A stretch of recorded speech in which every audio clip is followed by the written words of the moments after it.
Assalamu alaikum wa rahmatullahi wa barakatuh, and welcome on Youth Matters on a fresh episode with me, your host, Sakina Habib. So, on today's program, we will be discussing some important highlights related to the navigating geopolitics and the relevance to the Middle East today. As you know, that a lot has been happening in the headlines lately. There's a lot of spark that's been going on, especially when it comes to Palestine and the global action that we've been witnessing lately, as well as to understand how the misperceptions relating to two world wars and the bloody revolutions in Russia and China have shaped our institutional thinking today as well. More than that, we are going to be discussing about how Trump's administration or how Trump's win has made an impact today on the Middle Eastern conflicts as well in the world. And just to give a very quick highlight about how last week Israeli Prime Minister Benjamin Netanyahu faced potential arrest in the UK due to an International Criminal Court (ICC) warrant for alleged war crimes in Gaza. And although the ICC issued warrants for Netanyahu and former Defense Minister Yoav Gallant, citing crimes against humanity and war crimes related to the blockade and attacks on civilians during the ongoing conflict, the UK government has stated it will fulfill its legal obligations regarding the warrant. However, this still remains unclear. So, moving on to today's discussion, we will be delving into a lot of these key areas, hopefully with our esteemed guests that who have joined me on today's program. I would like to welcome Dr. Marcus Papadopoulos, who is a very well-known historian, author, and a political analyst. I also have with us Sister Sakina Datu, who is a journalist and a producer and a broadcaster. And I also have with me Clive Menzies, who is an economical analyst as well, and who blogs at outersight.org. So without much further ado, I would like to welcome all our esteemed guests on board. Good afternoon to all of you, and thank you so much for joining me on Youth Matters. It is an honor to have you. Thank you. Good afternoon.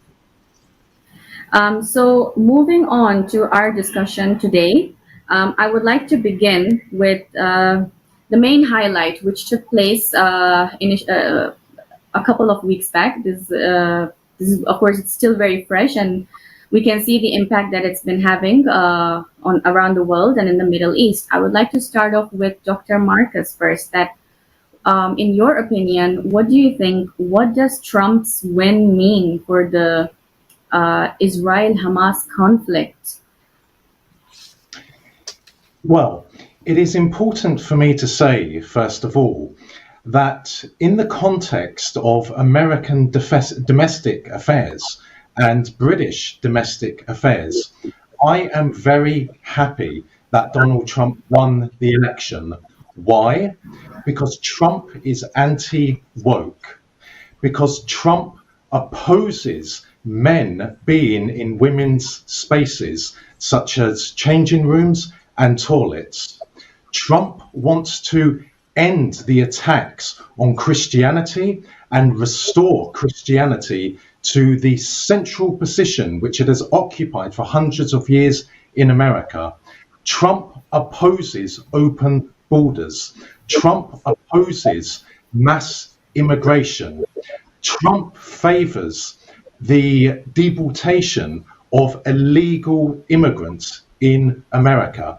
And also, Trump is very well aware that the whole COVID narrative and the whole climate change narrative is a falsehood, and a terrible falsehood. On top of that, Trump wants to put American industry first and American jobs first. Why is that important for me, a British person? Because any changes in the system in America will have an impact in Britain. The British people are so desperate that we will take something, anything, because in Britain we get nothing, literally nothing. We have seen the British national identity torn apart by the British ruling elite. So if Trump can make a gash, a deep gash, to the throat of the globalists, then that will be felt in Britain. And I will be extremely happy, as the overwhelming majority of the British people will be. Now, turning to foreign policy, this is where I will be very critical of the Trump administration, because when it comes to Israel, there will be no change in American foreign policy. It doesn't matter who is sitting in the White House. It doesn't matter if the Republicans are in power or the Democrats are in power. Both parties, the whole American establishment is fervently pro-Israel. And there are numerous reasons which account for that. One of them being, of course, is the sheer influence and power that the Israel lobby wields in Washington, which is something that is extremely dangerous. Now, that said, this is just a personal opinion now. Whilst Trump will be extremely supportive of the Israelis, at the same time, he doesn't want to be associated with wars. That is one of the main reasons he was elected by the American people, and elected so decisively. The American people, like the British people, are fed up of Western wars of intervention. They are fed up of Western coups. They are fed up of sanctions. So it could be, and I emphasize, it could be possible that whilst in public, Trump will support the Israelis, and of course he will ensure a flow of political, economic and military assistance to the Israelis. It could be in private. He says to Netanyahu that this war has gone on long enough, and I don't want to be tarnished by it. Furthermore, whilst Netanyahu and Trump historically have close relations with one another, all is not well between the two. Donald Trump is someone who doesn't forgive and doesn't forget.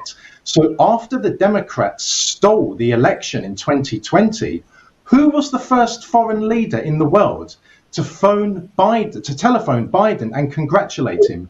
Benjamin Netanyahu. So again, when it comes to Palestine, when it comes to Israel, there will be no change in American foreign policy. However, we are all very well aware that Trump's approach to Russia is far better than Biden, than Clinton, than Bush, etc., etc. And also, the way that Trump diffused tension between America and North Korea was, in my opinion, the most outstanding feature of his foreign policy when he was president. And again, we will see the Americans under Trump attempting to defuse tension between Washington and Pyongyang, which has emerged because of the Biden administration. Okay, so I will move on to Sister Sakina Datu. Sister Sakina, as you've heard Dr. Marcus's comments on this, he also said that, okay, Trump does support Israel, but then he will not start any war, right, to tarnish. What do you think? What is your opinion about this? What does Trump's win mean for the US and Middle Eastern economy? And do you agree with what Dr. Marcus has said? I completely disagree with Dr. Marcus on almost all of his points. To start with, when he talks about Donald Trump restoring Christianity in the US, we know that the form of Christianity that exists in the US at the moment, especially the one which is in cohort with Israel, this is not the Christianity that is accepted globally. These are those who are, extremists who believe in Israel being a part of a promised land. So the kind of Christianity that Trump supports, it brings it's worrisome, I think, and it should be worrisome for all Christians around the world, including, of course, all people of the book, because at the end of the day, we believe in the unity of the people of the book, and believe that we all have similar principles, that we are just being divided by people like Trump. On his aspect of him being anti-war is just a rhetoric, I think, that he is put out there. We have to remember that during his first term, his first presidency, Donald Trump was the one under whom the war by Saudi Arabia, the proxy war, Saudi Arabia on Yemen, happened. He was the one who almost brought the West on the brink of war with Iran after assassinating General Qasem Soleimani. So I think it's a miscalculation. It's a rhetoric, and people believe in it. He is not at all anti-war. What Trump is, the way he wants to work around this is he does not want to put American troops in line of danger, because he understands that the Americans do not have the appetite for it. So he will not be putting his own troops on the ground. However, he will be conducting, for example, he will give carte blanche to the Israelis to continue, not only continue, but intensify, their bombings around the Middle East. Not just that, he is also anti-China. He is anti-Europe, in my view, too. So when it comes to the issue of Ukraine, yes, he wants to bring peace in Ukraine, but we have to understand, what will peace look like. At the end of the day, it will be left to Europe to solve a lot of problems. He wants the Europeans, and he has said it very clearly, to continue providing assistance to Ukraine, and the US will not be providing that assistance to Ukraine anymore. For his benefit of the US has actually went and bombed, in Germany, the pipeline which was bringing gas and oil, and now Europe is forced to buy oil from America, which is obviously to their advantage. In my view, Europe, with continuing to support America and following their lead, they are putting our own continent in jeopardy. So I don't see a single point. He is, of course, not to mention that he is an he's anti-women, and that he is a convicted felon. So really, in my view, I do not see any positivity in the election of Donald Trump. Okay, I will get back to that again. Dr. Marcus, I know that you want to comment on this, but I will first like to move on to Clive here, and then I will proceed to you so that you can refute Sister Sakina's argument. Clive, thank you so much for joining. And my question to you with regards to, again, Trump's win, if you can add to both the perspectives that we've had from our guests, that what do you also think about Trump's win? What does it mean for the US and Middle Eastern economy? As well as if you can delve into how the misperceptions relating to the two world wars and the bloody revolutions in Russia and China have shaped our institutional thinking today, and how does this work with this whole Trump administration ideology? Certainly. Well, firstly on Trump, as I've often said, politics is theatre, and the trajectory that has been followed probably for centuries, but certainly in the current millennium, since 2021, has been consistent, irrespective of who is in power. All of the ills that we are discussing today have been fermented over this period and continued irrespective of whether it was a Democrat or Republican in office. So Trump is a showman. He's a very divisive showman. He's quite unpredictable.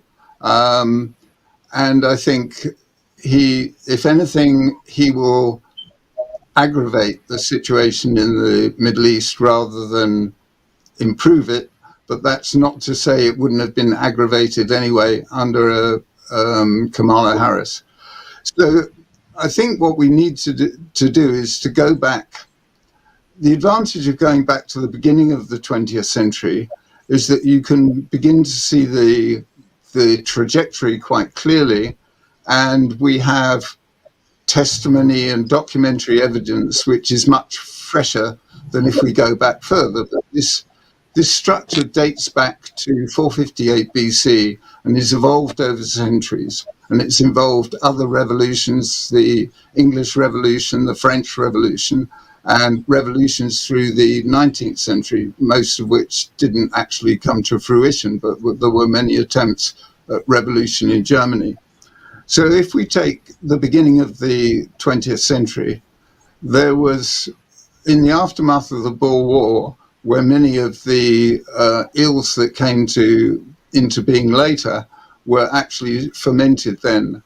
And Anglo-American power was very much a feature of creating the conditions for the First World War. Germany was not the perpetrator of either war, but in the case of the First World War, it was manipulated and maneuvered by secret agreements between Russia, Britain, France, and Belgium into war. And that war was horrendous. It cut swathes through the primary youth of Europe at the time.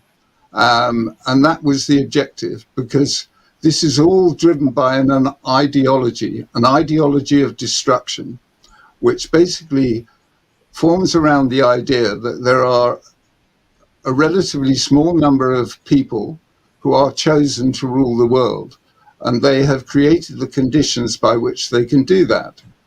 And so the First World War was, if you like, one of the major salvos that we can point to of this decimation of European culture and European nationhood. And that's not to say that they were necessarily perfect, but they were certainly, in some sense, serving the interests of their people. We then, in the midst of the war, had the Balfour Declaration, which was extracted from Britain as a repayment for encouraging and ensuring through media and other means, politics, that America entered the First World War, prolonging a war that could have actually stopped a lot sooner. And then in the aftermath of that war, the Versailles Treaty basically impoverished Germany, and its country was totally decimated.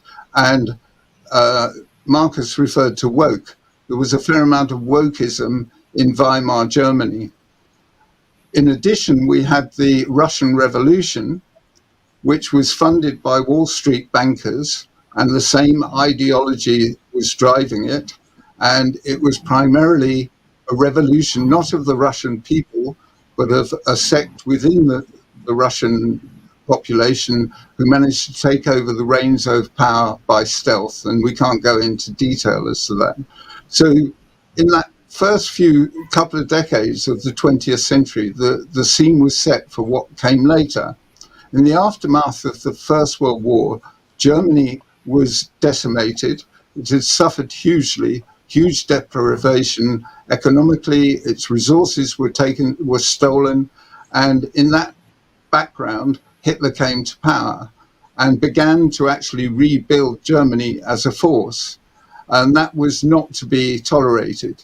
And in fact, there was world Jewry actually declared war on Germany in 1933, and the British started building Bomber Command expressly to bomb Germany.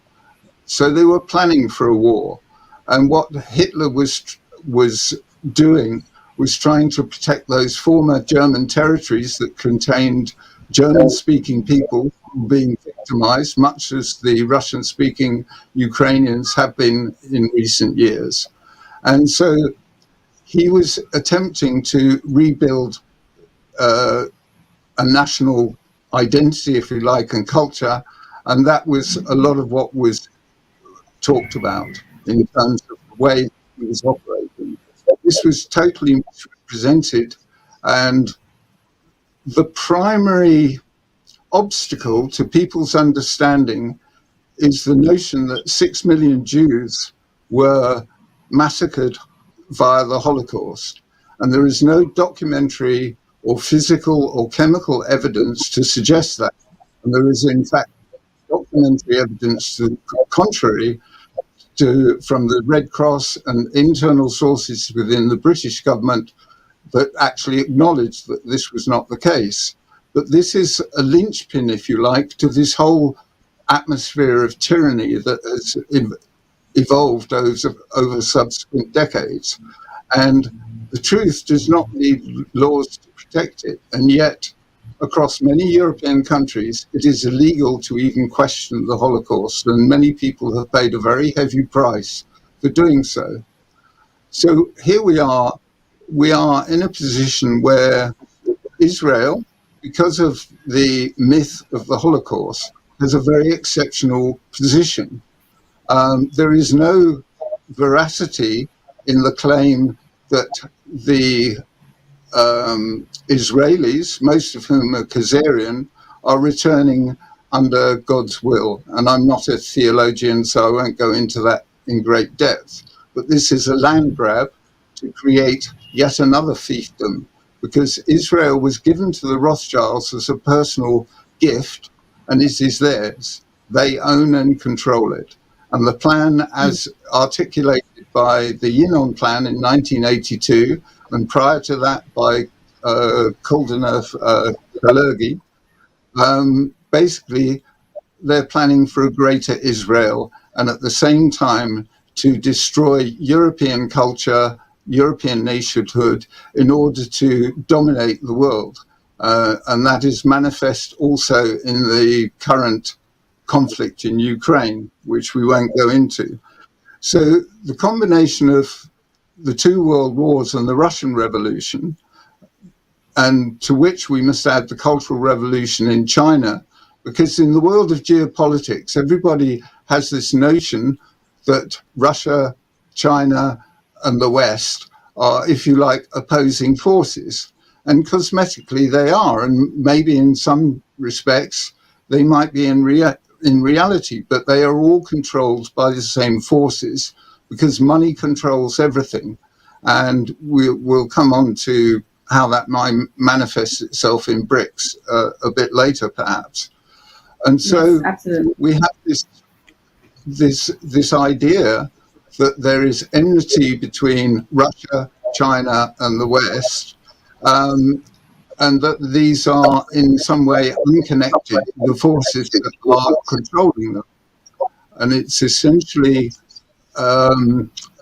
George Orwell wrote in 1984 that one of the ways to keep the population subdued and compliant is continuous threats of war or other external forces, and perpetual war is one of the ways of controlling domestic populations.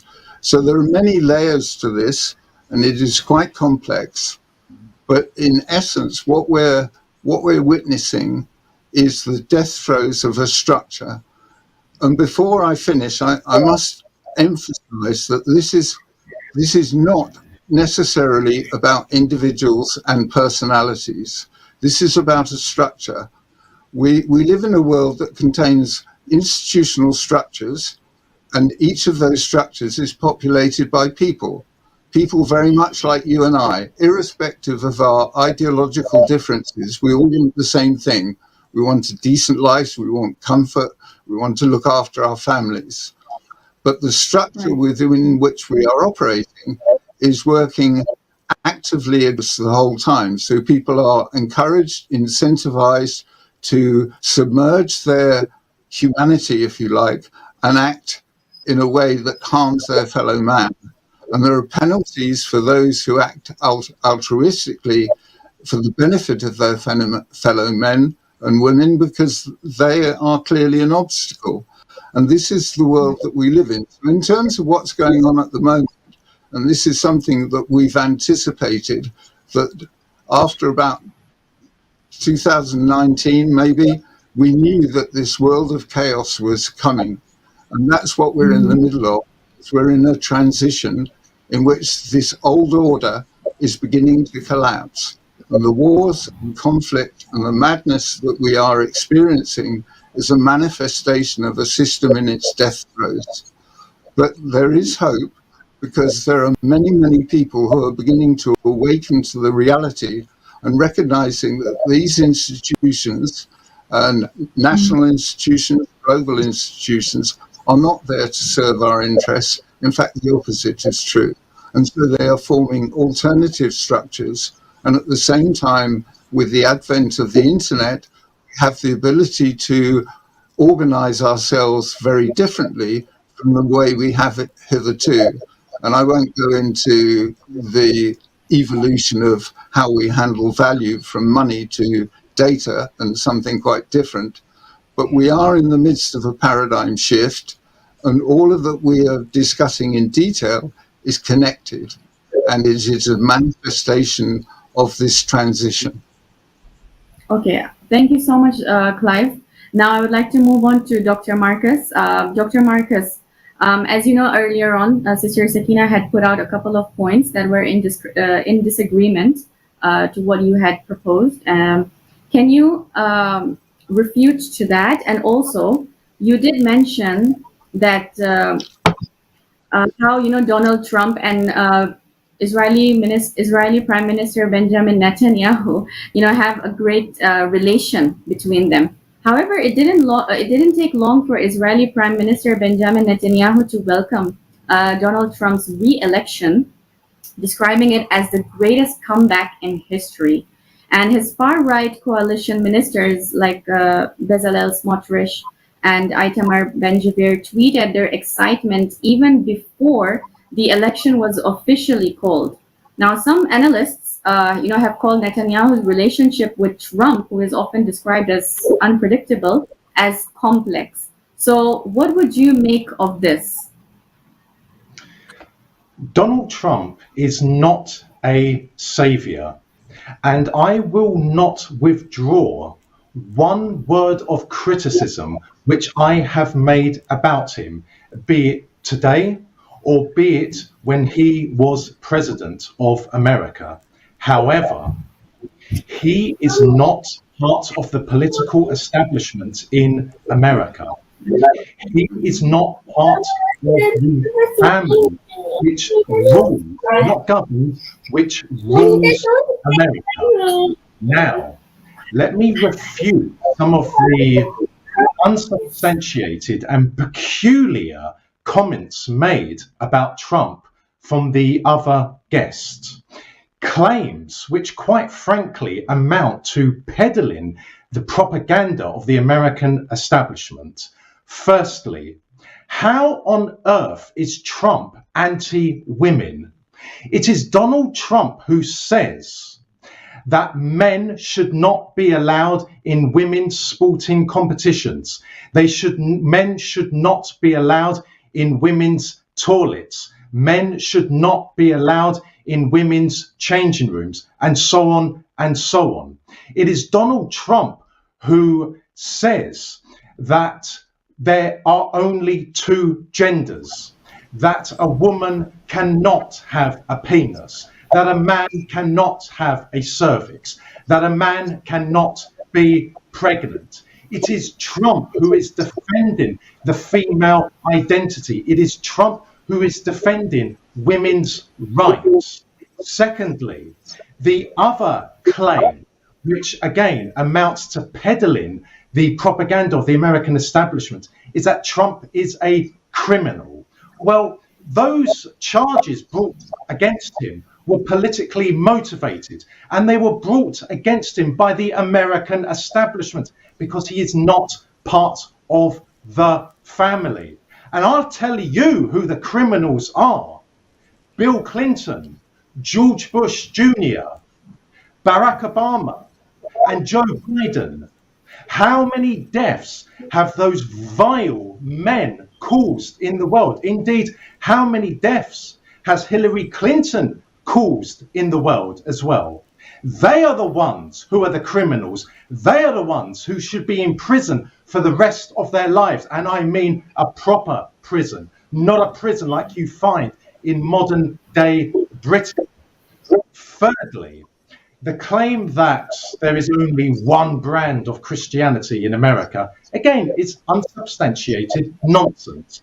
There are many evangelicals who confuse biblical Israel with Zionist Israel. That is extremely frustrating and angers me.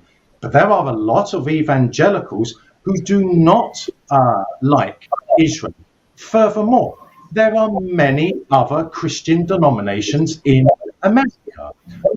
Moving on, it was Trump who condemned the BLM violence in 2020, which included the the physical attacks on churches and throwing out of windows of Bibles.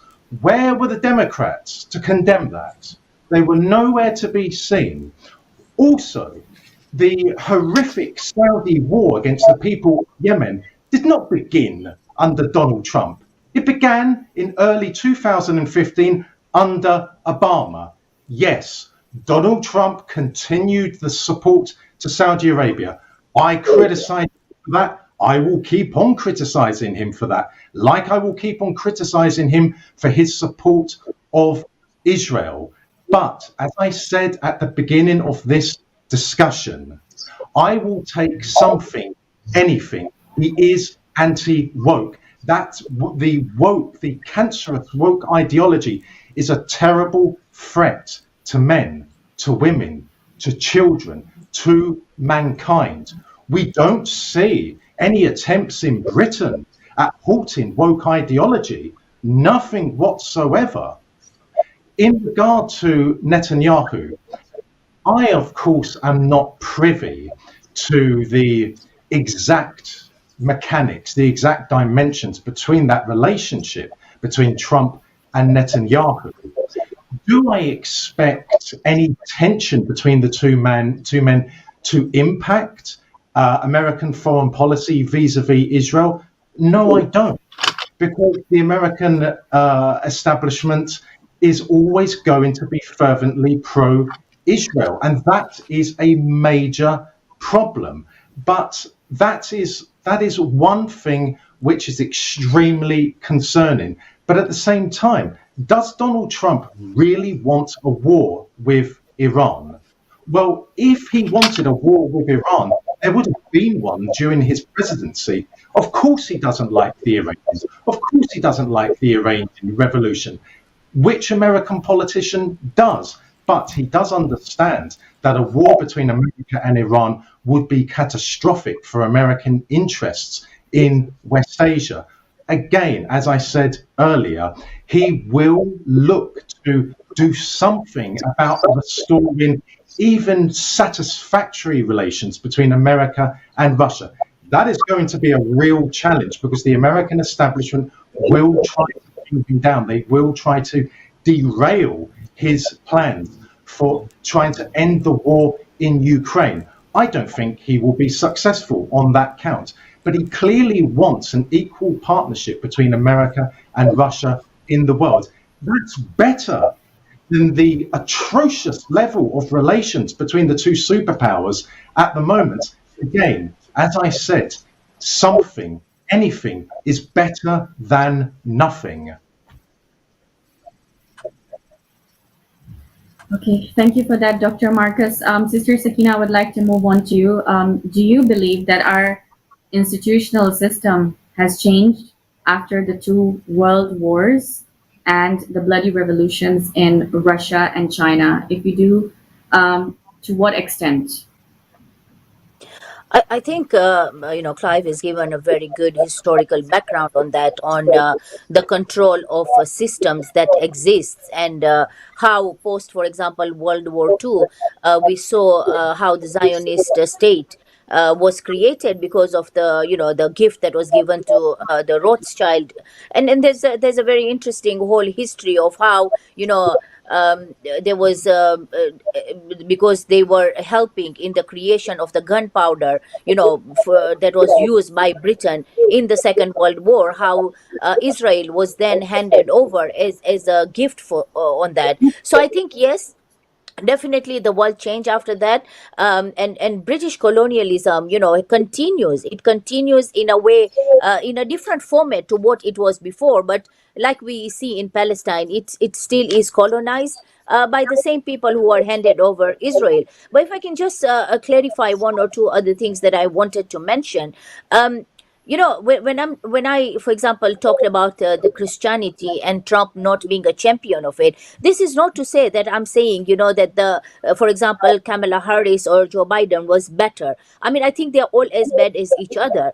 But however, to think that we are talking about, he is an evangelist himself. I mean, if you look at his nominees, for example, Pete Hegseth, who is going to be the Secretary of Defense, this is the top position after Donald Trump. He is very clearly talking about things like destroying Al-Aqsa Mosque, because this is in the Bible, basing Bible as his proof. He's talking about destruction of things like Al-Aqsa Mosque. So when you're talking about this hardcore evangelist being present in the Trump administration, this is reality. I mean, this is a fact. If you look at the people he's nominated, they dominate over there. And also, when we're talking about them being anti-women, this is in relation to the sexual offenses that he has been. Yes, maybe I don't know too much about what were the proof of it and stuff, but there were allegations. However, these are really smaller matters. When it comes to Christianity, for example, the home of Christianity, the birth of Christ, was in Palestine. And Palestine is being destroyed left, right, and center. Whether you're a Muslim or a Christian or Jews in Palestine, this is not being looked upon. So when we look at people like Trump, all I'm saying is, I'm not saying he's better than the or worse than the others. They're all one and the same. However, none of them are good, because all of them literally just are using a different type of rhetoric to invite votes. In reality, none of them believe in any of that. If he was the champion really of Christians, then the first thing he would be doing is liberating, the birthplace of Jesus Christ, ensuring that the Christians who are being also subjugated in Israel were free. And he's not going to do anything of the sort.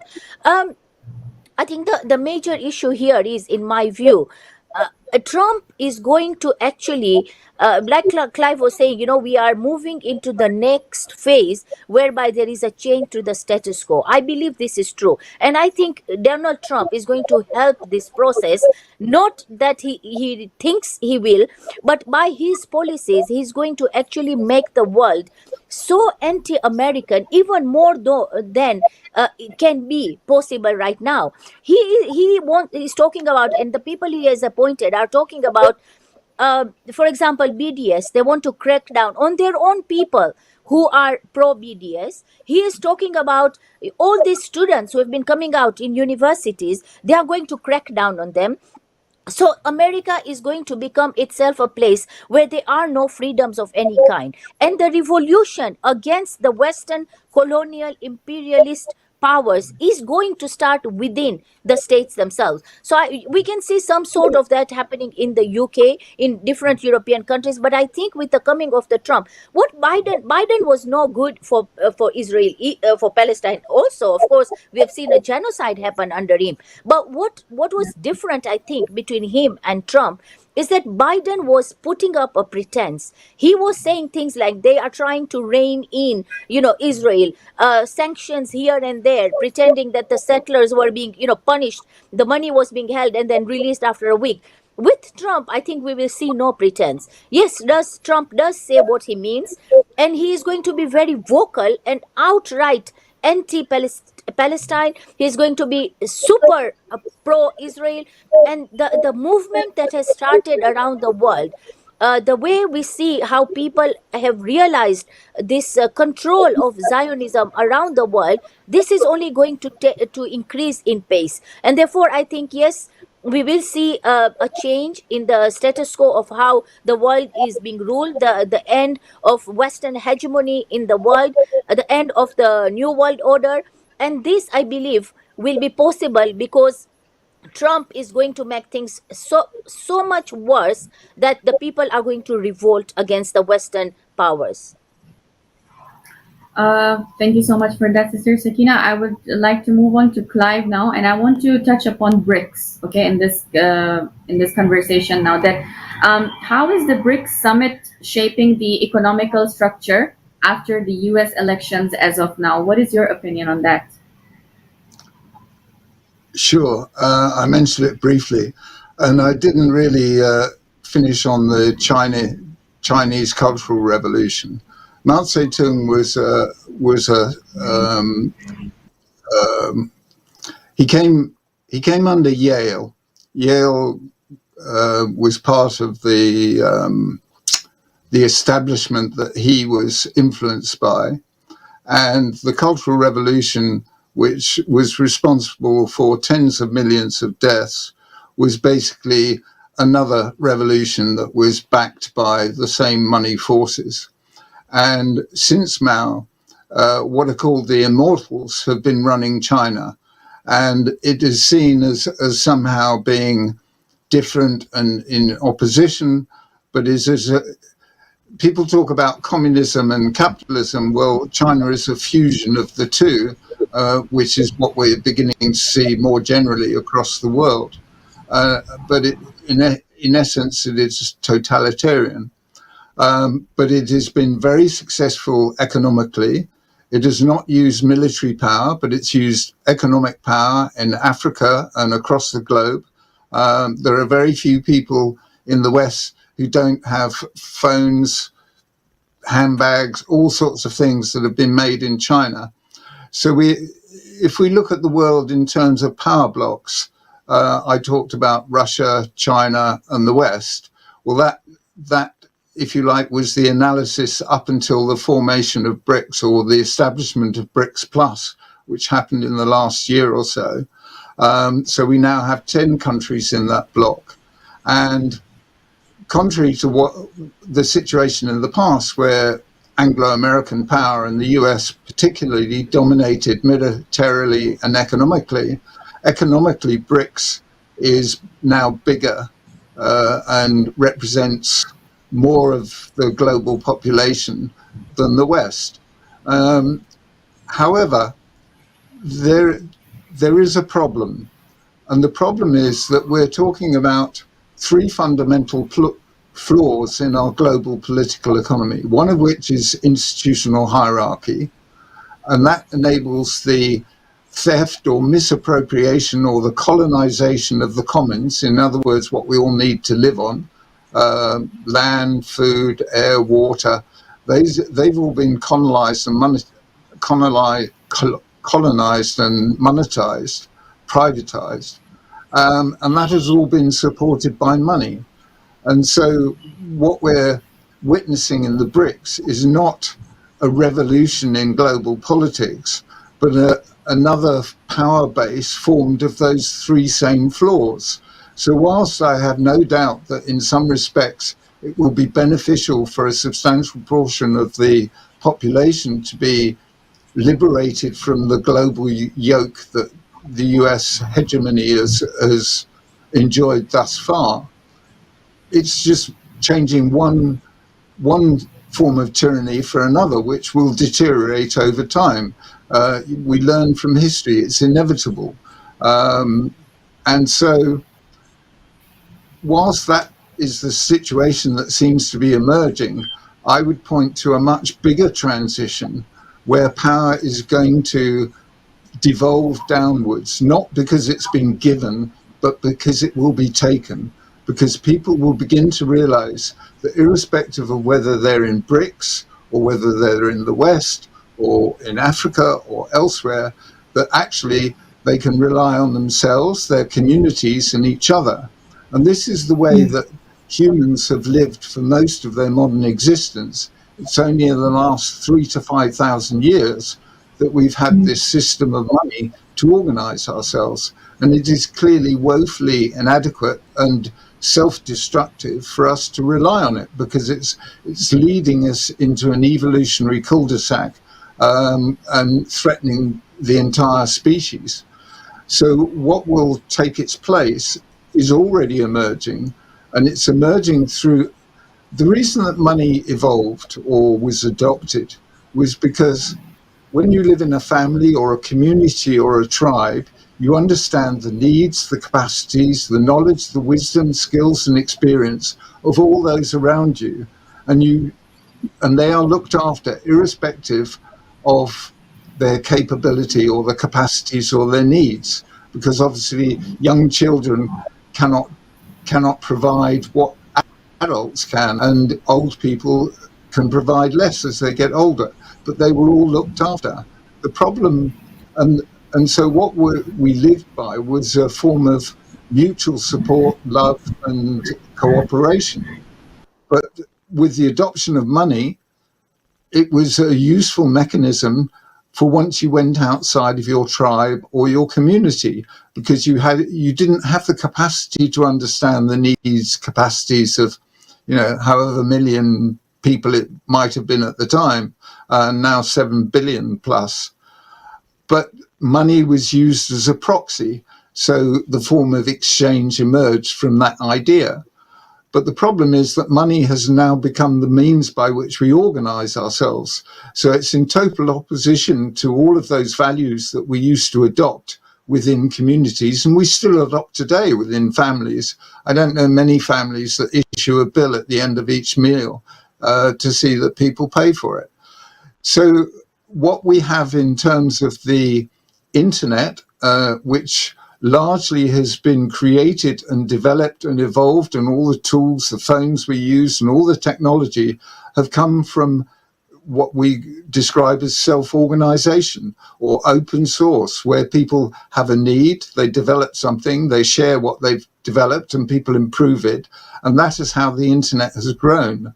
Where we are now is that you have these large companies like Google, Amazon, Facebook, and others, Apple, all of whom have colonized that technology and are making huge amounts of money from it. But the value that they are creating comes from us, each of us individually. What we have now are the tools to open source value and open source the way we organize ourselves, rather than mediating through weak and criminal individuals who have been incentivized to behave like psychopaths and do so accordingly, because that's how you make most money. Whereas when money is no longer the value by which we organize ourselves, then there will be no need for such psychopathic institutions, and we will get beyond this. But as I said earlier, we're going through this current mess as a transition, and it is inevitable that it is going to be highly disruptive, highly destructive, and very difficult. But we are going to get there. Of that, I have no doubt, because what I've witnessed in the last few years is a rising consciousness, particularly among local communities, groups of people, but even across geographical boundaries, people forming relationships and communities across the internet. And there's a rising awareness that there is a much higher authority than man. And that higher authority is the manner by which we are ruled. And once we bring the way we live into line with universal law, if you like, or God's law, whatever your religious persuasion, they all stem from the same thing, that the universe runs on love. And more and more people are beginning to realize that. And these diversions of wars and conflict. Sorry to interrupt, Clive. Actually, we are running short of time. Okay. We have just a I few shall more stop minutes it. towards the end of the program. Yes. I would just like to get a final conclusive message, a very brief one from Dr. Marcus and Sister Sakina, as quick as possible. And if we can conclude today's program, we just have 5 minutes. So if we can just have 2 2-minute pointers from the both of you, especially as to what Clive has mentioned, and also to the overall points that we've highlighted on today's conversation regarding Trump's presidency. What would you like to add, Dr. Marcus? No American president will help Palestine. That is a reality, and a brutal reality. And I, for one, will never stop supporting the Palestinian people. I will never stop supporting Palestine. My staunch support for Palestine has cost me immensely in my life, both personally and professionally. We are moving into a multipolar world, though America and Russia will continue to be the two superpowers. They will continue to be the two most powerful countries on earth. BRICS will play a very major catalyst in the entry of a multipolar world, replacing Western global hegemony. Though let us not forget that there are many countries within the BRICS that have a great deal of tension between themselves, such as India and China. Also, let us not forget that the Chinese economic miracle has been based on China's economic relationship with America. So the Chinese will not take any actions which could rupture their economic relationship with America. And going back to Trump, as I said, he is not a savior. I will continue to castigate him when it comes to West Asia, but there are other causes which I'm equally passionate about. He will end the teaching in schools in America of critical race theory, which depicts the white race as an evil race. Well, if that is what you believe, then stop speaking English. People who believe that in the world should stop speaking English and should stop using the creations of the white race. And he will end the participation of men in women's competitions, men using women's toilets and women's changing rooms. So again, I will continue to very, very strongly attack him. But where he does good work, domestically speaking, I will applaud him, because I will take something, anything, because in Britain we get nothing, literally nothing. Thank you for that, Dr. Marcus. I would like to thank you. Sister Sakina, can you please conclude quickly?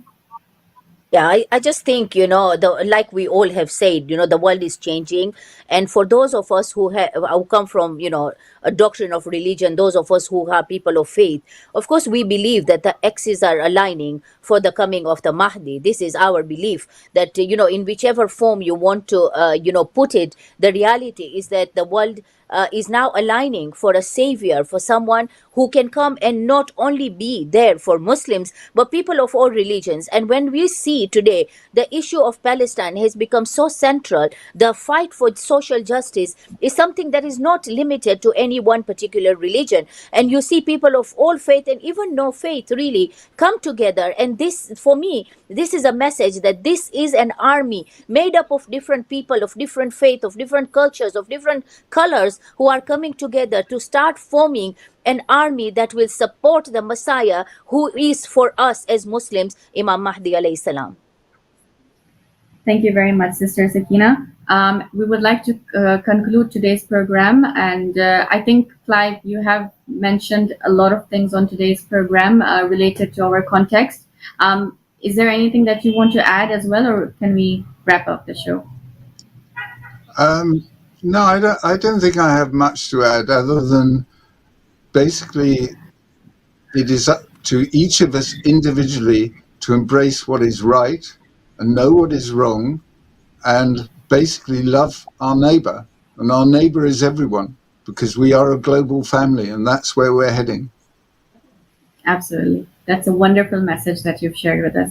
I would like to thank all of you for joining me on today's program. I know that the discussion, of course, always needs a lot more time, because there are several points that need to be, looked into, argued upon.